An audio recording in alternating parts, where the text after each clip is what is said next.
Okay, hello. Good afternoon.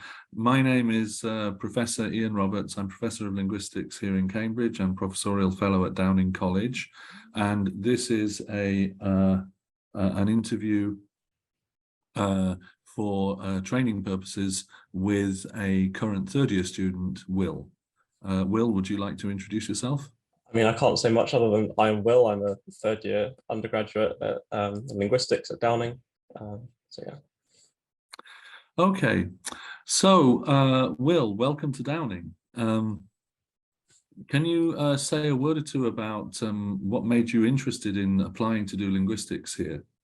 Yeah, sure. So it started a few years ago when I don't know where I read it, but I read something about making your own language, and I thought that'd be a fun thing to do. So obviously I then had a go using what I knew from the languages I'd learned in school. And I distinctly remember going onto Wikipedia and typing in a list of cases. And I just sort of picked a few. And although the language that I made was horrendous in pretty well every way, I got very interested in learning about what was possible in language. So seeing what the list of cases, I thought sort of, okay, why is this the list we have? And what might be the possibilities for other things that you can do in language? And then I discovered that you can actually do that. So that's what made me interested. Yeah. So what can you say more? I won't ask you the details of your language if you since you've been very modest about it, but what do you know about other kinds of constructed languages? And how far do you think that they're similar to actual real spoken languages? Yeah, I mean, there's sort of two trends in constructed languages generally. Like you can, in some cases, people make them just for fun or for some kind of utilitarian purpose, like Esperanto being for sort of trying to make communication easier. And in that sense, it's not necessarily trying to appear natural; it's trying to appear easy. Whereas other languages do try and appear natural, like the ones that are made for like TV shows and stuff. Yeah, yeah. So and how authentic do you think they are? Do you think they're actually like spoken languages, or do you think they differ? I mean, yeah, the ones that are designed to be natural, I think, are natural in many ways. And one approach that I've seen recently, which I quite like, is someone will start with they'll just come up with a kind of proto language, and then they'll work through some changes that it might have taken through history to get to a more modern state. And I like that because it feels like that's a kind of natural progression, so it will result in some kind of natural language. I see, I see. Well, that raises the question. I mean, an important aspect of linguistics, especially the way we teach it here, is in fact looking at historical linguistics and language change. Have you read anything about that? Can you tell us anything that you know in that area? I haven't read much, but I've watched a lot on YouTube. I've learned about sort of like the sound change and stuff that happened in Romance from, to get from Latin to say French or Spanish or whatever. And I was also very interested in gender, because I know that the gender distinction found in several modern European languages, and even in Latin, is different from the one that used to be in the sort of earliest form of Proto-Indo-European. But then that still kind of begs the question of where the original system came from. And that I think is very hard to explain. Can you tell us, I mean, there are speculations about that at least. Do you know anything about those? Not really. I seem to think in the paper I read, they just kind of stipulated that it was so, and then explained where the new gender came from that would later become the feminine. Yeah, yeah, yeah. That and where did that come from? Do you happen to know that?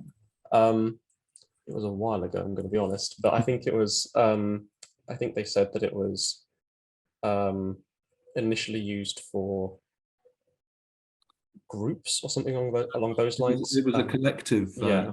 The feminine originates from collective nouns, apparently. Yeah, yeah. Very good, very good. But coming back to what I was asking about just a moment ago, isn't the real question when we look at constructed languages of any kind, including things like programming languages, isn't the real question what is a natural language? Yeah, I mean that's obviously very hard to define, I guess. Yes. But obviously people have tried. Can you say a bit more about that? I guess a natural language would be one that um, hmm, what's one that like a child would be able to pick up, um, rather than because like obviously adults struggle to learn languages, but the fact that people can learn, say, programming languages and use them frequently implies that people can learn unnatural languages. Um, but obviously, um, for every natural language, someone has to have learned it originally as a child. So perhaps that's some kind of condition. Yeah, yeah. There are some languages which don't quite fall into that category. Are you aware of what those might be? And then there is a debate about whether they're naturally occurring, but whether they're truly natural languages is a bit of a debate. Do you mean like pigeons and creoles? Yeah, yeah, very Okay. good, very good. Yeah, yeah. So what do you know about those? Can you tell us something about those? Um, yeah, so they tend to be more sort of simplified than other naturally occurring languages. And I guess you could probably relate that to the fact that um, that you often find them in sort of areas where speakers of different languages have come into contact as adults and had to try and learn each other's language. And presumably because adults are so bad at learning languages, that's why they've ended up simplifying. Mm-hmm. Mm-hmm. Yeah, but then it does seem to be true that children are very good language learners and adults are very bad language learners. But of course, in a way, that seems almost like a paradox. What do people say about what happens in between, as it were, as an individual is growing up? I mean, presumably your brain just gets less flexible and less able to pick up the patterns that you'd want.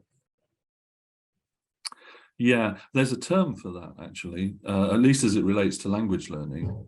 Um, have you come across this? Do you know about this? No. The critical period Okay. hypothesis? Yeah. Okay. Yeah.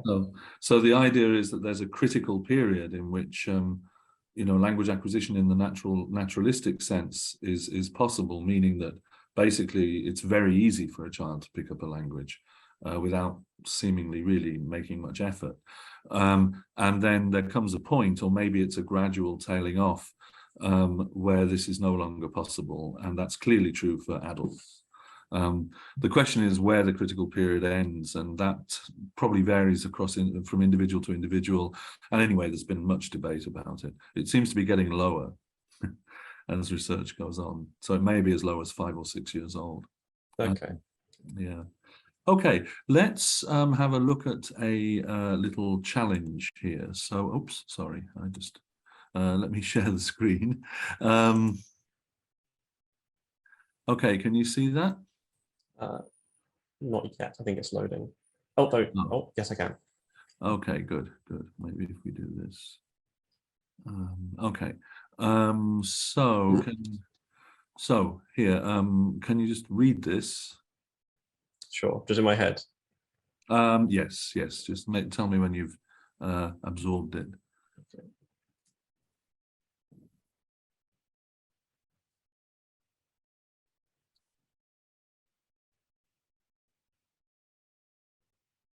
Okay. Yeah.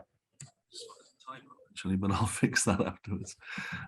So here, now look at the sentences in two. What can you say about what they mean and how they're ambiguous? Okay. So in the first one, you have an ambiguity between whether it's a Christian stew uh, native to Syria, or whether it's a stew containing Syrian Christians.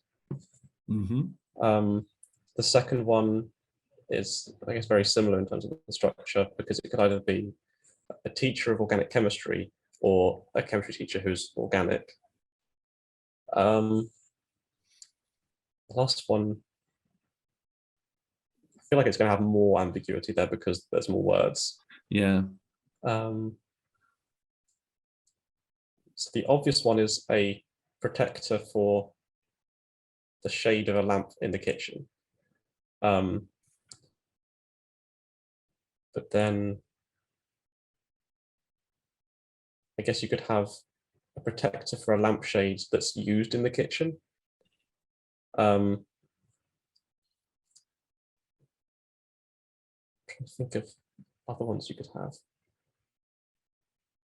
Well, if you could imagine a shade protector, whatever exactly Yeah. that would be, something Yeah. that protects shade or protects people from shade or something. Okay, yeah. So you could have one of those for a kitchen lamp. Mm. Yeah. So if we actually, I'll just flip back to the previous slide. So here in one, as you can see, I've just put brackets to illustrate that heavy metal kind of goes together and modifies superstar, right? Which is the natural way of reading that compound. So then if we were to look at these other ones in that way, so could you say what, you were absolutely right in what you said about the ambiguity of 2A. So could you say which brackets would, which kind of way of bracketing it would correspond to the different interpretations?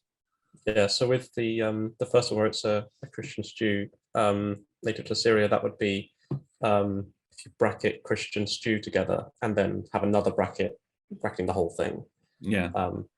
And then the opposite reading would be if you put Syrian Christian in a bracket and then put a bracket around the whole thing. And then for the next one, organic chemistry, if it's teacher of organic chemistry, then you put those in a bracket and then put the whole thing in a bracket. Whereas if it's a organic chemistry teacher, then you would bracket chemistry teacher and then put a bracket around the whole thing. Yeah, yeah, very good. And of course, the thing is, as far as we know, all chemistry teachers are actually organic, right? Yeah, presumably. Yeah. Yeah. Okay. Now have a look at 3 and the text before it. And so you might want to take a second to just have a look and read that. Okay. Yeah.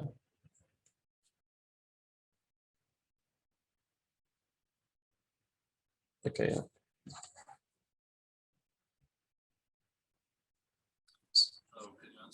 Which is the head in the examples in 3?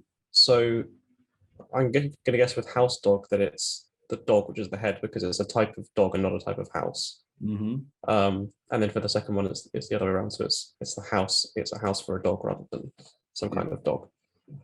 Yes, that's right. So it's the last element that seems to be the head in these cases. Can you say anything in that connection in relation to 2, to the examples in 2? I think I'm trying to think about the order, because in 3, obviously changing the order of the words changes, which is the head. Yeah. But then obviously in 2, you don't actually change the order of the words, you just change where the brackets are. Right, right. With 2, it's with 2, it seems that the head is always at the end as well. That's right, that's right. So that's exactly right. So both interpretations of 2A refer to a stew. Yeah. And similarly in B, both refer to a teacher. It's just the modification relations that are different. Good, very good. So I think we may be, let me stop the share. Oh yeah, we're almost out of time. So actually, if I've calculated correctly anyway. So just to finish up, is there anything you'd like to ask me? Well, when I was looking at the last one with like dog house and house dog, it reminded me of when I briefly attempted to learn a bit of Welsh, and I seem to think that something like that went the opposite way round. Yeah. Why and how is that? That is right, actually, that you do get compounds like that in Welsh, but they would go the other way.